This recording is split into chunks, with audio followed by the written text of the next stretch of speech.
Hello and back guys to Fog Wrestling, and we are here with another video on the channel. John Cena's last ever Raw was last night. The last time is now. Tournament started a load of nights ago, but yeah, away for a few days here. Don't have my mic with me, so the quality is not as good. Bear with us, brother. That's why it's not.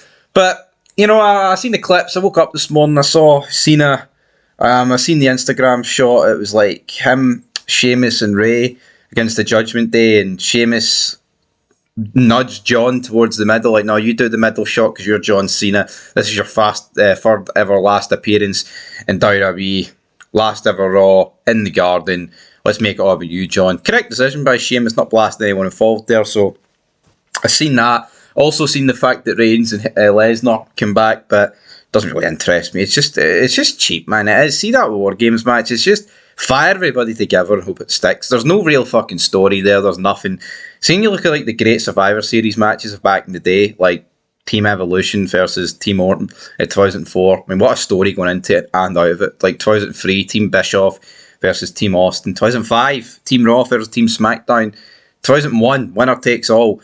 Like, it mattered. It didn't feel shit, but it's like, it's sad because he was Cena, right? Third last ever appearance, and that's the best they've got for him. A shitey 3-on-3 match. And see Sheamus and Ray, yeah, they're two good guys. They love Big John, but Sheamus also is taking on, he's fighting to compete against John.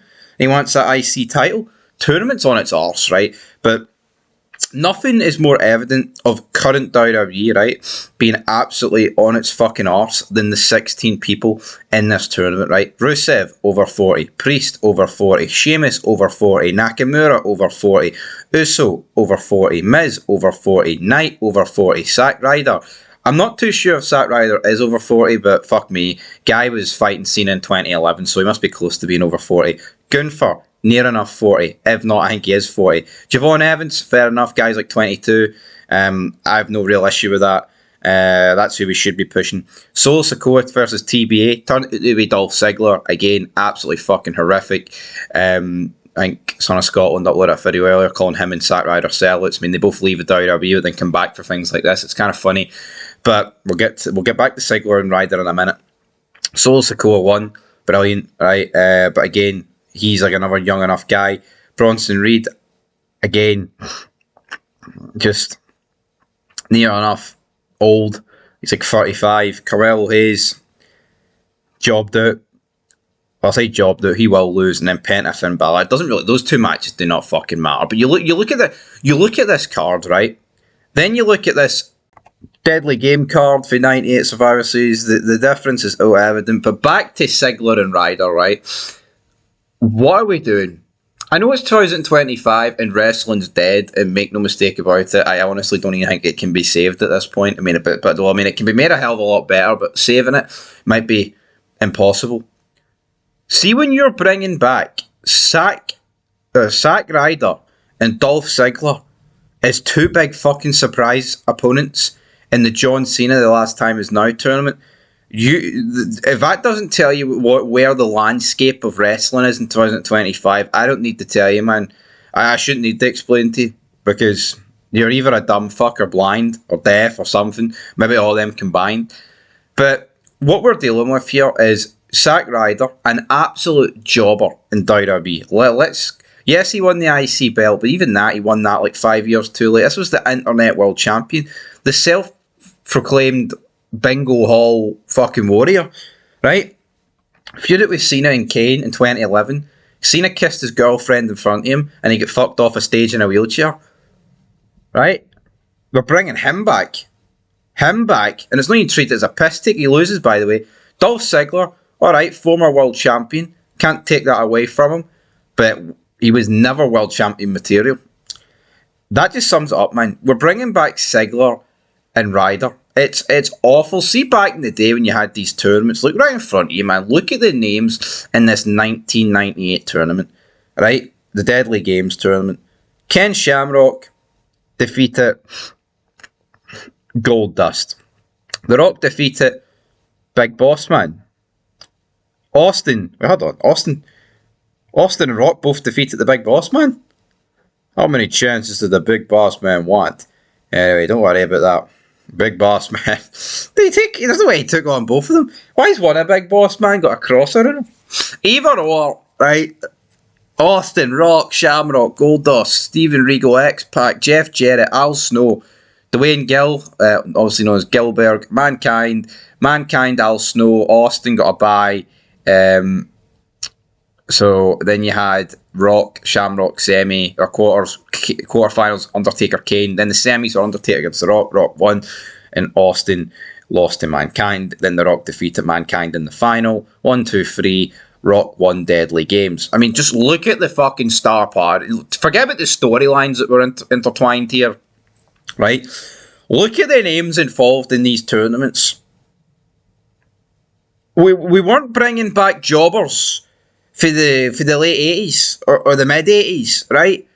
No, this was guys that were the peak of their powers and in the prime of their careers, or just like kicking off their careers, right? Names that have lasted the test of time. Even the guys that people would consider jobbers on this list, right? Like Goldust, Steven Regal, X-Pac, Al Snow. Like, yeah, none of them ever got to become world champion. But by God, Al Snow, X-Pac, Regal, Bossman, Goldust, the names all stand out. We remember them decades old. Who the fuck is remembering the likes of... I mean, did we see the reaction that Zack Ryder got when he came out? It was dead. Fucking dead. Dolph Ziggler again. Just killed the atmosphere in MSG. Crazy. Now, this was the 98 tournament of Deadly Games. Look at the names involved. Look at the names involved in the fucking Cena tournament. Come on, guys. Now we'll move on to 2001 here. And this was the King of the Ring. So, again, this wasn't really featuring like the top guys. As you can see, there is no Rock, there is no Austin. I think Triple H just picked up an injury at this point, or maybe just after it. You had no Undertaker in here. I mean, all these guys were essentially mid-carders, and yes, you may be like, the hardcore angle, Kane, Big Show, etc. They were mid-carders. Around this time, well, I mean, Kurt Angle wasn't a mid-carder, but Kurt Angle, from about February 2001 all the way to like SummerSlam 2001, he definitely went down the card for a bit as they tried to figure out what to do with the invasion angle. But look at this, right? Kurt Angle, Hardcore Holly, Jeff Hardy, Matt Hardy, Christian Kane, Big Show Raven, Edge Test, Blackman Saturn, Holly, Tajiri, Rhino, and Taz. All these guys' names stand out. Who's like the biggest jobber here? I mean, apologies to him, but it's probably Crash Holly. But people remember the Hollies. Taz, Rhino, we remember them. Tajiri. I say we remember them. That's me put a lot of disservice on them. But the point is, these tournaments like near quarter of a century ago, right? These guys have stood the test of time. Some legendary moments. Great spots. Great, like, when you got Taz, like a great commentator. Even guys like Perry Saturn and Steve Blackman. They're better than half of these guys that were in that tournament for John Cena. You know, look at this. This wasn't even considered like the top end in 2001. This was just the King of the Ring tournament. Edge, of course, beat Angle. And the story going into King of the Ring 2001 between Angle, Christian, Edge, and Rhino was absolutely fucking brilliant because we're all like pally with each other, but then like it was splitting the ranks and some really good funny backstage segments between them all.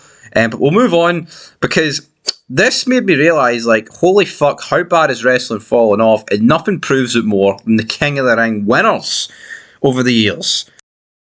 And it doesn't matter what year you go to, but if you go from...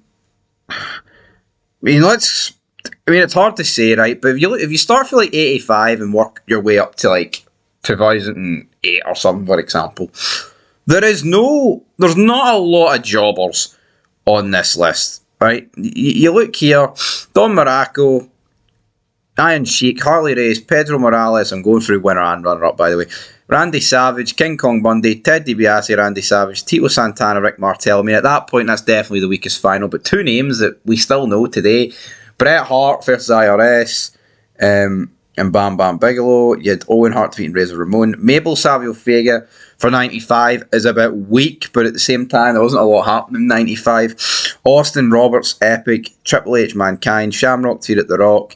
You got Billy Gunn defeating X-Pac. You could say for 99, but my name's Billy in that run got left on its arse. Kurt Angle defeated Rikishi, Edge defeated Angle, Lesnar defeating Van Dam, Booker T defeating Lashley, which is surprising. King Booker, great gimmick though. Regal defeated Punk, but then look at the names since, man. Sheamus and Morrison. I mean, two decent hands, but they shouldn't be winning King of the Ring. They shouldn't. Like, honestly, I think Sheamus is so fucking overrated. Bad News Barrett, I like the gimmick, but King of the Ring, there's a reason this guy didn't win a world belt. And then look even since 2015, if you want to give like guys like Morrison, Sheamus, Barrett benefits of the doubt, Baron Corbin, Chad Gable, Xavier Woods, Finn Balor. Then they had that shitey one where here the Gunther defeating Orton and Rhodes defeating Orton, where it's not really a King of the Ring, it's more just a winner gets a title shot at fucking SummerSlam. But point is, you can just see the names dropping off here. Wrestling is so fucking dead, guys. It's unbelievable. It's so sad to see, and just like this Cena run in general has fucking highlighted it. A 16-man tournament made up of has-beens, never has-beens, or just plain up fucking old jobbers with a sprinkling of young talent that'll never get the correct push in order to actually make it to any form of decent level. That is what that tournament is. Like, the young guys, most of them are already out. It's run fucking backwards. Triple H. I mean, see that Raw last night? You can obviously tell they put a bit more effort in than like Raw like a couple of weeks ago. Brought back Lesnar, brought back Reigns. Cena actually had a match, but it's his third last show. There was effort, more effort put in, but not the problem is, it's a band-aid on a decapitation. That is what wrestling is. That it needs a new life form. It needs something. No amount of plasters is going to sort of sit. You can't paper over this crack, pal. It's done. It's dead. Triple H, and you put the final fucking nail in the coffin. I was going to end it there, but another key thing to notice is, like, if you look at back in the day when people won these King of the Rings, they went on to have like major success or actually like a really fun gimmick with the title of King. I mean, look at it. Look at it now. Alright? King Corbin. Let's face it, it was a bit fucking tragic, right? It was better when he was bum-ass Corbin. Xavier Woods was shite. And then Gunther and Rhodes didn't even adopt anything. I mean, Bad News Barrett, I don't even remember him as King. I just remember him as Bad News Barrett. Sheamus, neither. Now, with William Regal, that was when he was going to get the big push, and then he fucked up, of course. So, but if you look at like Booker T, King Booker, World Heavyweight Champion, look what Brock Lesnar went on to do, look what Edge went on to do, look at the year 2000 that Kurt Angle had. Didn't really work out for Billy Gunn, we'll be honest. Ken Shamrock, again, I would say Shamrock, it didn't really benefit him, but it solidified him, if that makes sense. Obviously helped Triple H, obviously helped Austin, obviously helped like the likes of the Hart brothers, etc, etc, etc. And I mean, I'm not going to sit here and fucking remember, I remember in 85 when it did this for Don Morocco. No, I don't, but you get my point, man. It's done.